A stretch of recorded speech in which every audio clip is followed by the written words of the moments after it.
Well, I hope everybody's enjoying their dinner, and encourage you to please keep eating. And as we get started here with the program, I've had several people come up to me and say, so you're the tournament director and you do this the whole year, all year round, just you.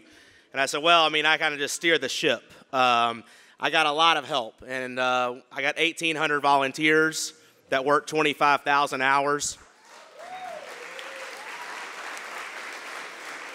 Those volunteers have actually adopted a peer-to-peer fundraising program called Hours for St. Jude, and they're knocking on the door of $1 million since it started 6 years ago, which we're really excited about. And then we have a host of other people that help us out through tournament week, and we have a volunteer sales club, we have vendors, we have partners like you all. And then we have good friends in the community. And the next person I want to introduce for you guys to hear from is our general chairman. And I guess I've been working with with Jack Sammons now for, I guess, about 7 or 8 years. And I know PGA Tour, we have the best general chairman here in Memphis. So there's no doubt about that. So I'll let y'all to sit back, and you might want to grab a drink because this usually doesn't take, it's usually a little bit longer than normal, but Jack's going to come up here and share some stories and some wisdom with everybody. So thank you, Jack.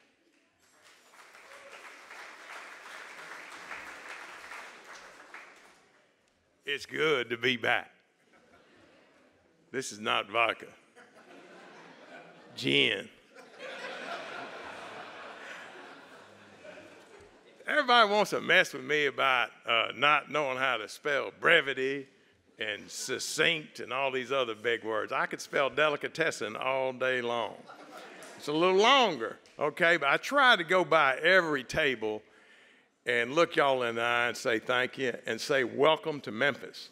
Memphis is a great town. It's a warm city. The people just personify Southern hospitality. So we are delighted that you folks from Minneapolis or Minnesota and Little Rock and Dallas and Houston and all these great area codes around the country that are here tonight that have been involved in another fundraiser for St. Jude that ultimately got you here. We really are thrilled that you're here. You know, I drove in the gates tonight. I'm not a prepared speaker. I'm scared to death to get in front of people with a speech. So I talk from the heart, but I was reminded as I came through the gate, I said, Lord have mercy. 1955, September, my mama birthed the most handsome baby ever come out of this town, right over there on this campus. It was called St. Joseph Hospital. Now, as my daddy said, St. Joseph's no longer in business. I put them out of business. But they tore that building down, and it's now part of this incredible campus we call St. Jude Children's Research Hospital. But moved down the path a few years, 1964, not long after President Kennedy was assassinated in Dallas. One of my good friends that I grew up with, part of the Gaddis family, which was one of the founders of this hospital with their cousin and their hero, Danny Thomas. Danny bought a piece of the Miami Dolphins. Now, today, if you bought a piece of the Miami Dolphins, it'd be like buying Kansas City. But back then, you know, you could probably put it on your credit card. And so Danny invited me and my little buddy Joe Gaddis and I, we flew on an airplane for the first time. We flew to Miami-Dade and got to go down to the stadium, Orange Bowl Stadium, where the Miami Dolphins had their training camp. They gave us this T-shirt that said Dolphins on it. I think I wore it till I was out of college. It was about this big, you know. I was so proud of that. But I remember going to training camp, and Danny Thomas was there. And he had a cigar big as a baby's arm. I mean, that thing was about this long. And he sat down with us, and he attempted to inspire these two young leaders, two young men that, you know, were just aghast at Danny Thomas because we'd seen him on television. We knew he was an American hero.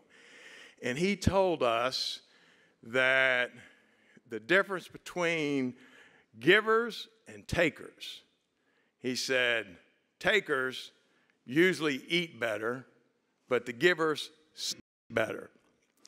My daddy told me one time, he said, son, you go to any bank in the world, you walk in the lobby of the bank, and there'll be a table.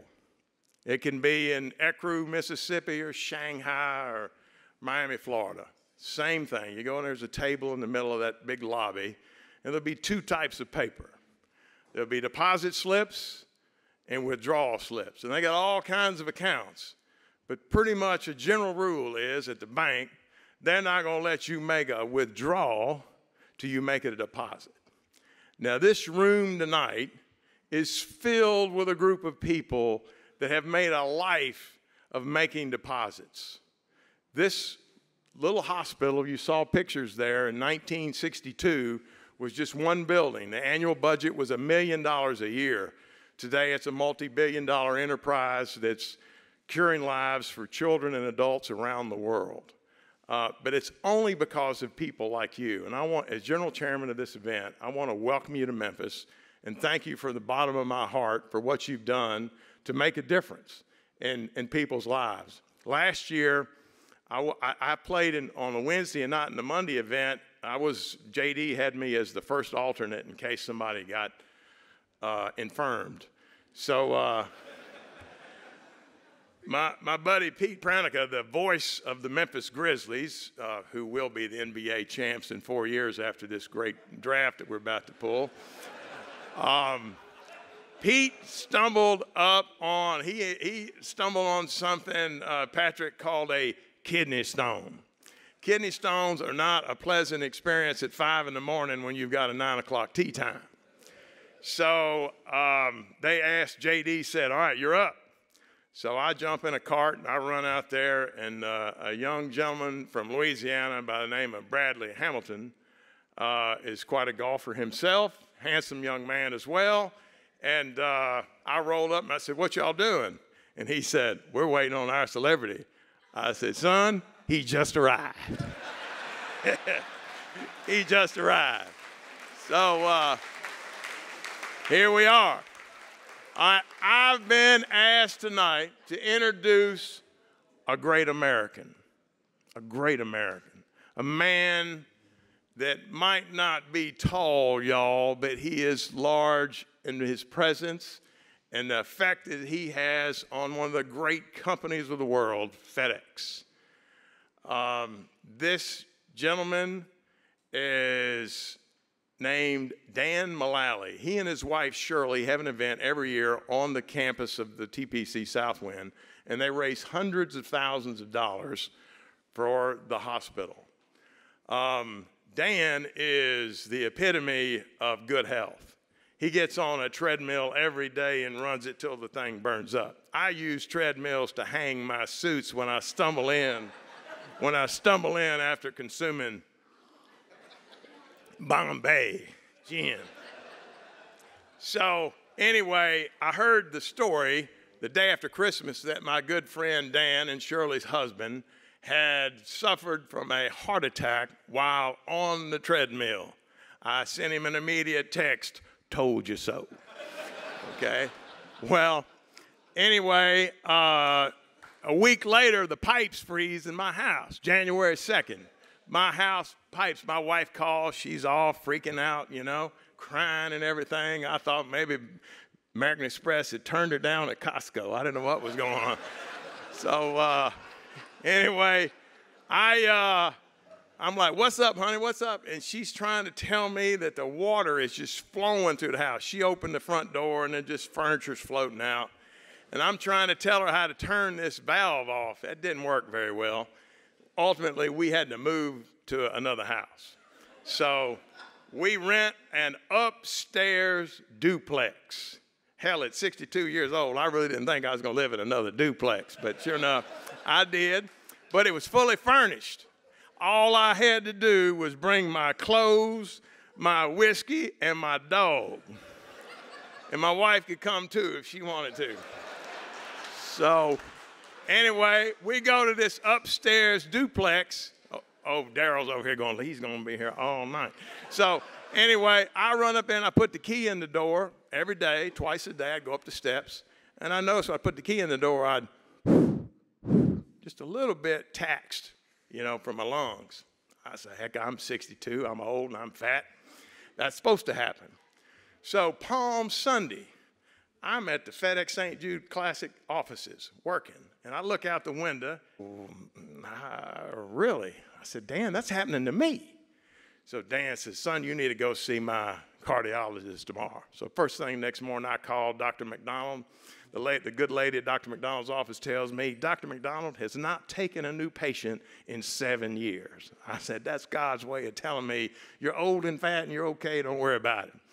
So I chose not to do anything. My buddy called me and I told him the story. He goes, oh no, you got to go today. He was an executive at the hospital. He gets me an appointment. I'd just been to Mayo Clinic, with all due respect to my friends from Minnesota, and they told me in December, just 3 months before, that I was in great shape, no problem after the treadmill test. So the doc looks at all the Mayo data. He says, you're fine, no problem. So he says, but we did just buy this new machine that we do need some new customers on.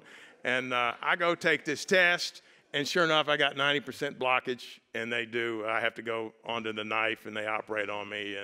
But I live to tell about it, and just thrilled to be here. So I took my St. Christopher statue off my dashboard, and I now have the cutest statue of Dan Mullally right up there on my new life. So ladies and gentlemen, the #1 salesman in the world for FedEx, Mr. Dan Mullally.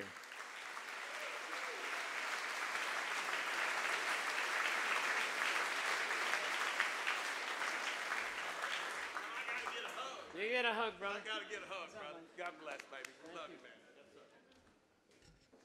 And he got off light because he just had a couple of stints. He was in and out of the hospital in a day and a half. Things are just not right. You drink that much, you should have to stay that long, you know? I mean, it's just not right.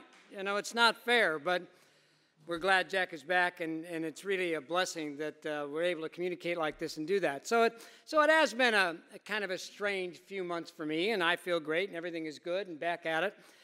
But, you know, I've been affiliated with St. Jude for a good amount of time right now, and sometimes you kind of take this kind of for granted. And you don't know the people that go through the effects of St. Jude. And you don't know the children. And all of a sudden, I get to meet the children. But better than meeting the children, I meet regular people that all of a sudden have a child that's at St. Jude. Like my builder. His grandson, Griffin, was at St. Jude. Okay? Like my new director down in Dallas, her niece was at St. Jude. And I see Calvin at St. Jude. And I see all these great kids at St. Jude. I see Tyler and Alyssa. How about this? Tyler and Alyssa, they're cousins. They're cousins. Is that fair? They're cousins? They have to be at St. Jude because they have cancer. And so I see all of these great children, and I'm like, wowed. And my wife and I are wowed, and it's unbelievable what St. Jude does for them. But you know what? Last year at my fundraiser, we had a girl, a patient at St. Jude, who sent me a video. It's on my phone, by the way. I look at it at least monthly. And if I feel a little bit out of whack, I look at it daily. So this little girl, Kenley, who's missing one leg, texted me from the hospital, and she said, Mr. Dan and Miss Shirley, I'm going to be at your house tomorrow. Blows me the biggest kiss you ever got in your life, man. I'm just shaking. It was so special, and sure enough, she came to my house the next day, and she played with the dog and sat outside, and it was just phenomenal. And 2 weeks later, she passed. And I get emotional just thinking about it, okay? And the fact is, our work is never done here. We can never give up. As we always talk about, as Danny Thomas has always said, no child should die of this. And we have to keep fighting. It is a fight that we all pursue, that we're all passionate about, and it's so great to see you here. And I'm so proud to be with a great company like FedEx that has sponsored this tournament since 1986, the first active sponsorship we ever got involved with, that has been so great for St. Jude. It has been so great for the city of Memphis, but now it's beyond that. It's beyond that. It's the globe now that we're talking about. That's what FedEx has done with St. Jude. That's what St. Jude is doing around the world. And we should be so excited about that. And trust me, I am. It is thrilling to be associated with two brands like that, two brands both doing great things in the community and doing great things for children. It is phenomenal. And I'm telling you that I am just as excited about next year as we welcome the World Golf Championship into Memphis.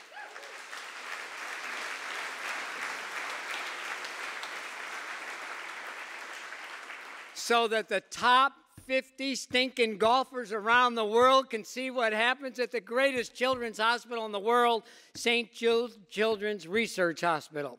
And with that, I am so proud to introduce my friend, business partner, great associate, just a fabulous man, the CEO, President and CEO of ALSEC, Mr. Rick Shadyac.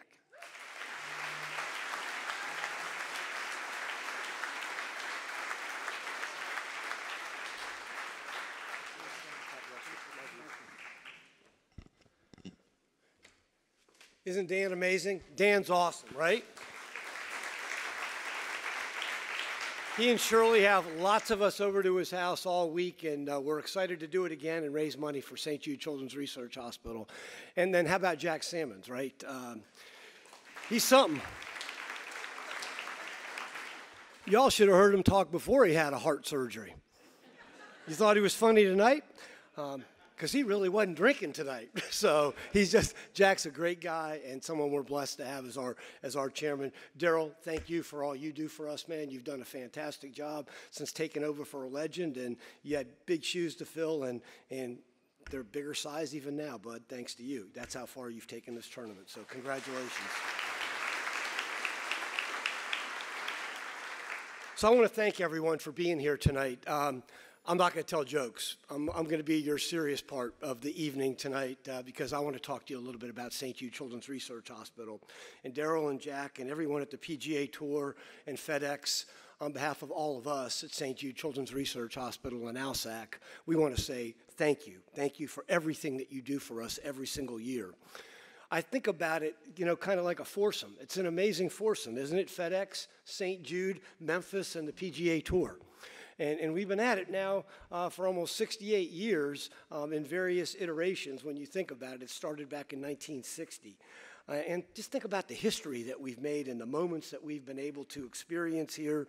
We've had legendary champions from Greg Norman and Lee Trevino and Gary Player. We had iconic moments like Al Geiberger's round to 59 and President Ford playing in the Pro-Am, hitting a hole-in-one. Some pretty cool stuff has happened on this course. And, over the decades, there's been tremendous dedication to St. Jude. And because of folks like you and the incredible generosity of St. Jude, this tournament has generated over $38 million to St. Jude Children's Research Hospital. And, that doesn't count the awareness that's created for our incredible mission. And, every single year, for how many years running, JD? 3-4 years running, the PGA Tour has picked us as having the best charity integration of any tournament on the entire PGA Tour. So that's how ingrained, St. Jude Children's Research Hospital is into this tournament. And this year, yes, this is the last FedEx St. Jude Classic, and we're going to celebrate it. But what's coming next, folks, is going to be absolutely amazing.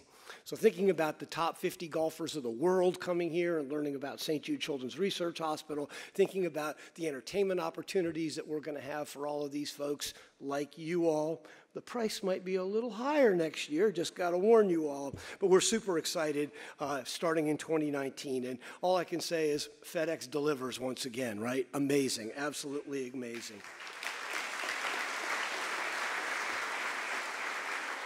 So I want to talk to y'all a little bit about Defiance tonight. And when I think about Defiance, I think about Fred Smith. And think about how FedEx began, with Fred Smith dreaming large, defying the odds, creating not only a world-class global logistics company, but one of the most generous and charitable companies, not in America, in the world. FedEx is a company that unites and connects the world. But I can tell you firsthand that really FedEx is all about the heart. And the heart of FedEx really lies right here in Memphis, and all the things that they do for this incredible city that we have here, and also for St. Jude Children's Research Hospital.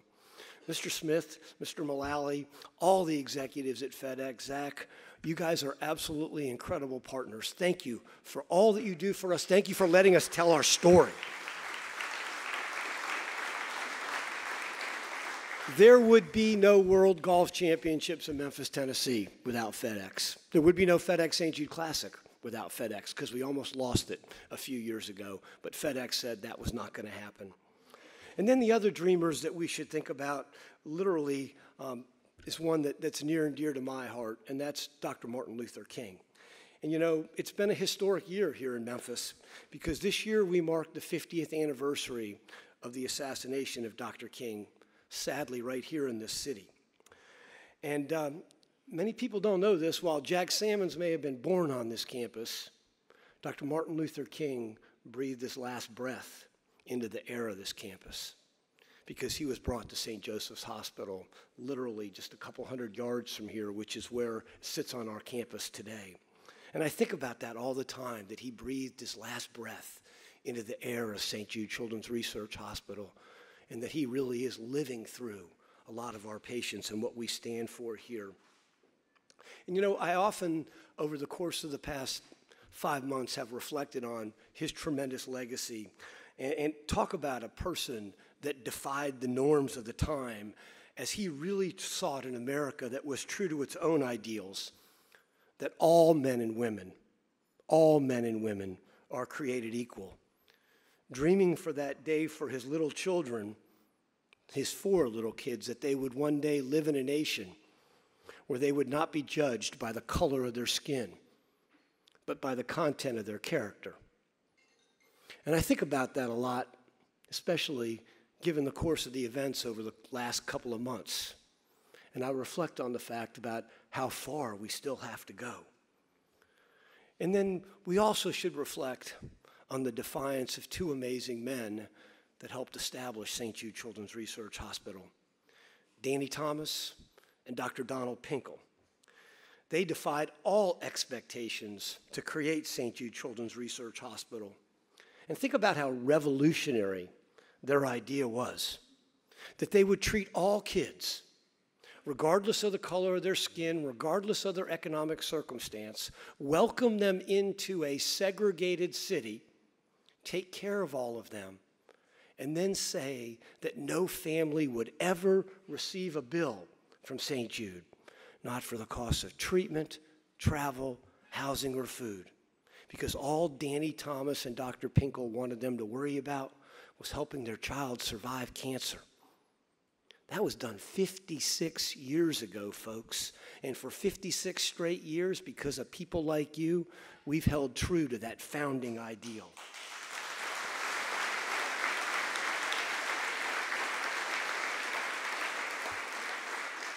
I reflect on their defiance when skeptics told them that they would fail. Friends cautioned them not to even do it. Don't even try. Cure childhood cancer? That's impossible. Remember, back in those days, things were so dire that doctors told moms and dads whose kids had cancer to celebrate half birthdays because they wouldn't make it to their next birthday. Instead, they defied. You know, defiance is something that we know all about at St. Jude Children's Research Hospital. We saw it in our founder, we saw it in the first CEO of St. Jude Children's Research Hospital, and we see it in our patients every single day. We see it in their families, because when a child has cancer, the family has cancer. And we see it in those children whose bodies are hurting, but they're battling, but their spirits are untouched by this debilitating disease.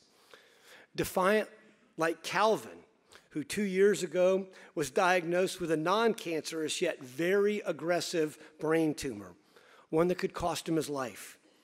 Calvin underwent 4 different brain surgeries in 4 months, 1 a month for 4 consecutive months. And then after he recovered, he needed 2 months of radiation treatment.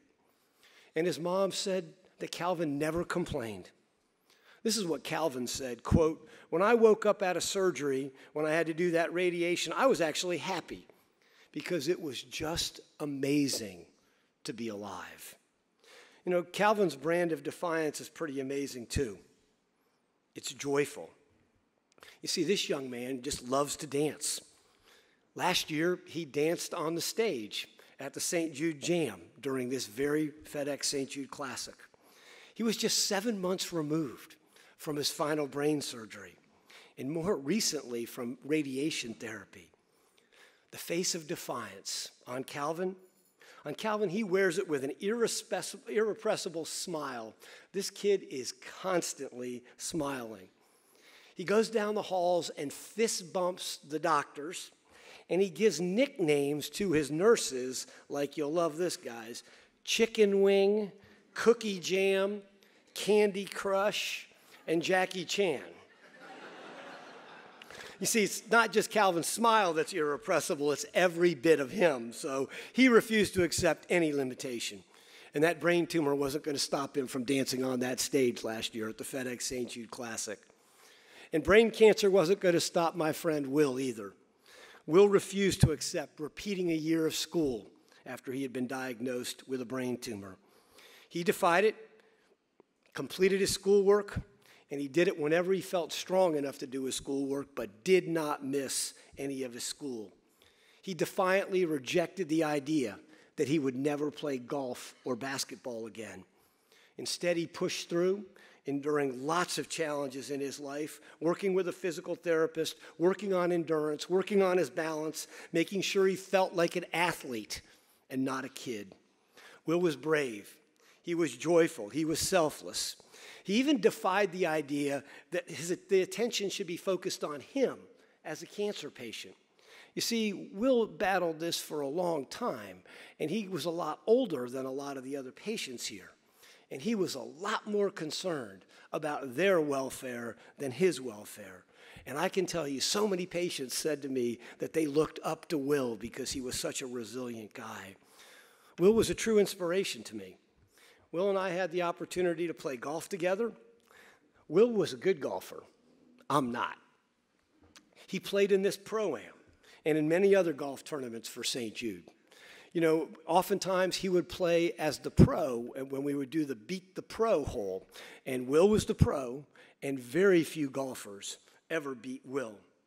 And he even attended our concert last year, 2 years ago, and played with Big and Rich, John Rich, and there's Big Kenny right there, and actually had the opportunity to play with Robbie Krieger because he absolutely loved to play guitar.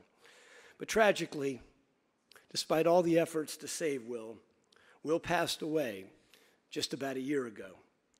And I will tell you, I miss him every day. And I think about him all the time, especially during this week, because Will came to this tournament a lot, and he and I had an opportunity to spend a lot of private time together. His mom would actually let him hang out with me a little bit, and we would talk about life, and we would talk about what it was like to have cancer. And folks, that's why St. Jude will never stop trying to defy the odds for all kids. Not when an amazing young man like Will dies before he gets to graduate from college. Not when 20% of the kids still diagnosed with cancer pass away. Not when 180,000 to 240,000 kids around the globe are diagnosed with cancer. And many of them, 20% of them, will survive. 80% will pass away. And in the developing world, the results are even worse. They're around 10%. These are the odds, and we collectively must stand in defiance of them. And that's why your support, your presence here today means so much to us. Since we opened our doors back in 1962, we've sought to cure leukemia, a disease deemed incurable. We've taken on other devastating diseases, brain tumors and sickle cell disease and AIDS. In a time when many other doctors were turning away from pediatric cancer, Dr. Pinkel and Danny Thomas defied the odds. And look what they accomplished.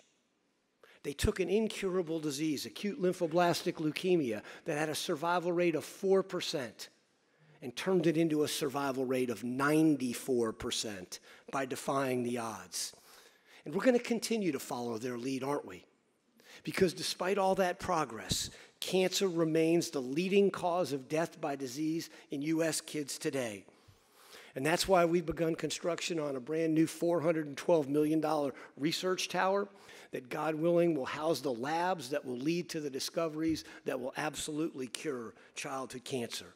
It's why we're increasing the number of kids treated here at St. Jude Children's Research Hospital, and why we're trying to double the number of kids enrolled on St. Jude-led clinical protocols all across the country. We opened the Red Frog Events Proton Therapy Center, the world's only proton therapy center dedicated solely to kids in all of America. We've treated over 300 kids on this cutting-edge piece of technology, including our friend Calvin. And we recently launched the St. Jude Cloud. This is an online data service. So it's a sharing and collaboration site where we've uploaded all the information that we learned from our Pediatric Cancer Genome Project. And we've opened it up to doctors and scientists around the world so that they can use that data to better accurately diagnose their patients all around the world. And then that's all. Isn't that cool? Yes. And St. Jude was just recently named by the World Health Organization the first collaborating center for childhood cancer around the globe. And we're going to partner with the WHO to develop strategies that ultimately strengthen global resources and try to speed the cure all around the globe. And just last week, St. Jude Children's Research Hospital announced a $100 million investment focused on education, capacity building, and research to create a global health system that will attempt to tackle what is still incurable outside of the United States and make it curable. And we do that, folks, because of you. And St. Jude is poised to get doctors all across the globe together to defeat childhood cancer. So that's how we're going to try to save more and more kids. That's how we're going to try to defy the odds. And we're going to refuse to accept the idea that this is impossible, to take what we know is a curable disease in the United States and take it outside of the boundaries of the United States. If it can happen here, it can happen all around the globe. We will follow the example of Calvin and Will and Danny Thomas and Dr. Pinkel and defy those odds and bring those cures to kids around the globe. And folks, that's why this is such a special week and such a special event. It's why the best golfers in the world come to Memphis, Tennessee, and they also get to share the course with St. Jude patients. So tomorrow, you're going to be playing golf, and the pros are going to be playing golf in the Danny Thomas Pro-Am with 5 St. Jude patients, and I think they're all here, and I want to ask them to stand. Allie, there's Allie right there.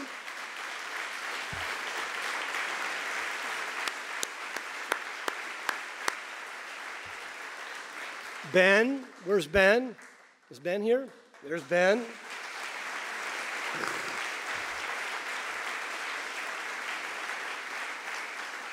Bradley. Where's Bradley? Right there. Jackson. There's Jackson. There's Jackson. That's Zach. There's Jackson. And we got Zach over here too. So we got 5 of y'all.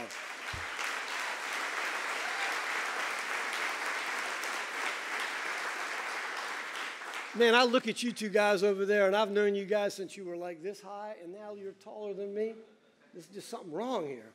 There's something wrong, but that's just awesome. You guys, I can't wait to see you out on the course tomorrow. So, folks, welcome to the FedEx St. Jude Classic Week. It's going to be a great week, and we thank you so much for joining us as we continue to make this just one of our most remarkable events. And we welcome you all back next year for the World Golf Championships, which is going to be called the FedEx St. Jude Invitational. So y'all come back.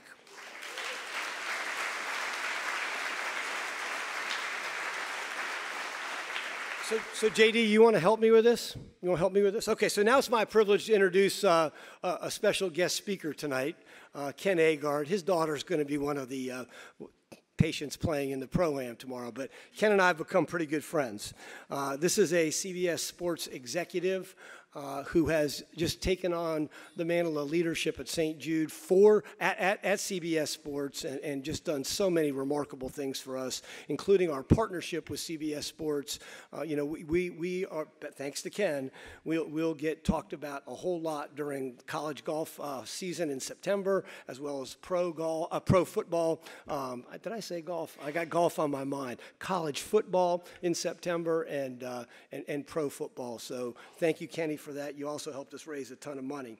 But Ken, before I ask you to come up here and share your story, we wanted to give you a little special thank you, okay? So last year during the FedEx St. Jude Classic, the Commercial Appeal newspaper ran a really cool article about you and Allie and your entire family. And your wife is Emerald's here, right? Is Emerald here? There's Emerald, there's his wife right there.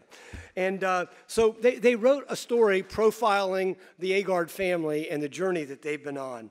And Jeff Calkins, who's one of our best sports writers, one of our best writers, period, wrote this as his headline: "A 14-year-old patient named Allie proves once again this tournament is not just about golf."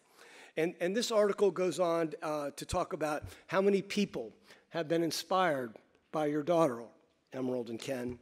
And Allie, you are an amazing young woman, and I've seen you play golf before, and I know you're going to kick a bunch of these guys' butts, and I can't wait for that to happen tomorrow. But Ken, we have this little special thing for you, and I promise you we'll ship it back. But this is for you from us to say thank you for all you do for us. That's the article, and framed with your beautiful daughter right there, and wait till you guys see her swing a golf club. Please welcome Ken Agard.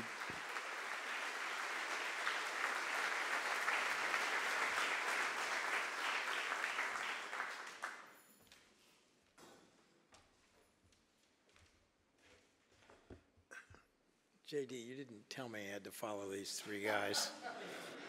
It's a tough act to follow. Now it's time, though, to basically tell you our story. Speaking of Allie, 4 years ago, Allie was 11. Like most kids her age, she had so much going on. She had just entered 5th grade in middle school. She was a Girl Scout, played soccer, swimming, and clarinet. Allie always slept well, never complained about anything. She was smart and healthy. She was too sick to go swimming one day, and my wife Emerald took her to the pediatrician. Virus, we were told. Allie went right back to her routine. A few days later, Allie was sick again. Hunter, our dog, would not leave Allie's side. Emerald called me and said she was heading to the ER. I had a bad feeling about this. I told her I would be home in a few hours and to wait for me. At the ER, Dr. Chang skipped the usual EKG and said the MRI is open. Let's do a scan. As we walked back into the ER, all the nurses and the doctors were just standing there, staring at us. Everything in me had to stay calm. Dr. Chang asked Emerald and I to come and view the scan. It was a tumor the size of a tennis ball on the back part of Allie's skull.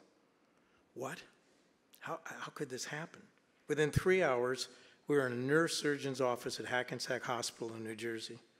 Upon seeing Allie's MRI, Dr. Arnold Freed wanted to operate immediately. Following surgery, Dr. Freed came to our room and said surgery was a success. The tumor was 100% removed. We asked, was it malignant? He couldn't say and would take a few days to determine, but he thought it was a medulla. We asked, what is a medulla? 4 days later, we were wheeled out of ICU and entered the oncology children's ward. Soon after, we found out what a medulla was.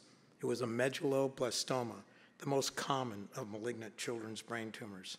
We were told it is aggressive, fast-growing, and usually confined to the back of the skull and cranial spinal fluid, which basically can affect everything from thinking, talking, walking, breathing, you name it.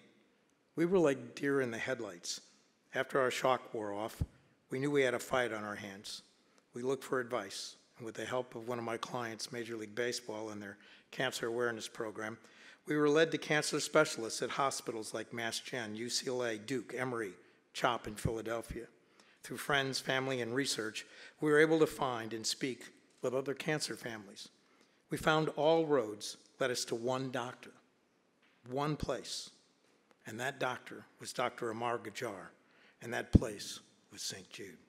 Within days, Emerald and Allie were in Memphis. I followed, bringing results from a spinal tap taken at Hackensack that turned out to be positive. They had found cancer cells in Allie's spine. Now what? Dr. Agard spent most of the day with us, retesting and explaining his thoughts for protocol, which differed from Hackensack and others. Emerald and I had to make a call. We had never been to St. Jude. We knew little about them other than donating dollars at the grocery store every Christmas. But now we were able to look and walk around this incredible hospital, all these families with kids with cancer. To our surprise, it all seemed so hopeful walking the halls of St. Jude. Dr. Agard was so low-key, so informative, so knowledgeable, so collaborative, and so honest with us and Allie. He never discussed even the hardest of conversations without Allie present. It suddenly made sense to put our faith in Dr. Agard and St. Jude. There was risk. St. Jude is always years ahead of others, and that puts them on the leading edge. Allie would be part of a study like every child at St. Jude, but we could see the building on the name was the St. Jude Children's Research Hospital. Glad to hear there's another building coming, Rick. After Allie had 6 weeks of intense proton beam radiation in a new facility in Somerset, New Jersey, using Dr. Agard's protocol, we moved to Memphis in March of 2014 to do 7 cycles of chemo at St. Jude. We cannot say enough about Dr. Agard. We went to St. Jude first and foremost for the medical care they provide. For anyone not familiar, radiation kills the cancer and chemo stops cancer from multiplying and dividing. Our daughter did 7 cycles of chemo after 30 rounds of proton radiation. By the time you get to the 4th round of chemo, you wonder if she'll be able to get back up again. And you cannot proceed to the next round until blood counts are back up to where they need to be. Collateral damage is concerning. This war being waged against cancer is happening in your child's body. And then there's the immune system. Being at its weakest, something as simple as fever can be lethal. The medical staff at St. Jude can best be described as an army, ready and able to treat your child. Blood counts at St. Jude take less than 30 minutes for results to come back. That is lightning fast. They have ENT services available on the premises, which Allie needed. The hospital and pharmacy are open 24/7. Twice after our first chemo cycle, while staying a couple of blocks away on campus, Emerald had to wheel Allie over in the middle of the night for fever, and each time she became inpatient. One time, Allie was admitted to the pediatric intensive care unit for extremely low blood pressure. Shortly, the alarm started going off, and suddenly nurses came crashing into the room, seemingly from out of nowhere. They had to get fluids into Allie quickly.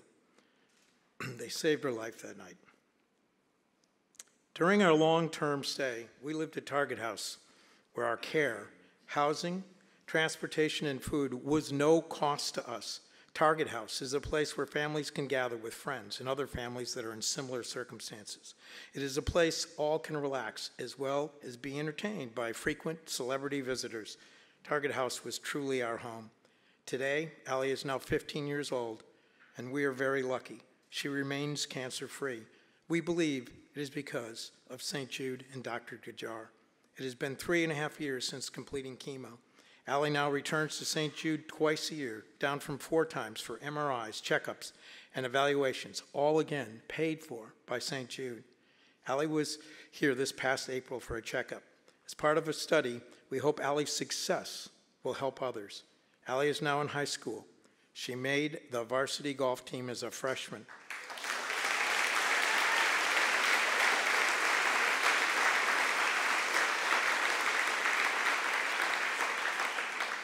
She played in the Pro-Am last June. I caddied. And she will play again. Actually, I'd like one more time, Allie and her mother, Emerald, please stand up.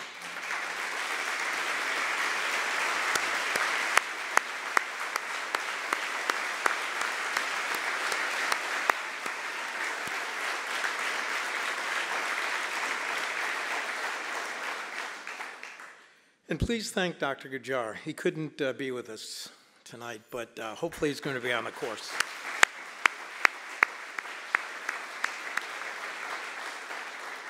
In 1960, when Danny Thomas opened St. Jude, Allie would have had a 10% chance to survive. And a large part, because of St. Jude, she now has better than a 90% chance, as Rick mentioned. Thank you for letting me tell you our story. The work that St. Jude does is so important. They are doing God's work, saving our precious children. God bless Danny Thomas and all those that carry on his good work. Thank you.